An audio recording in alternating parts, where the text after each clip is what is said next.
My name is Divya Dugar. I live in Tazepur, Assam. I study in class 7 in St. Joseph Convent High Secondary School. I have projected about Aatmnirbhar Bharat in a sketch.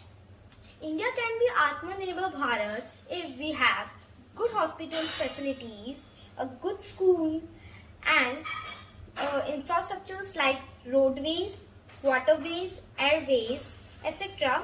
If big companies like Apples, etc.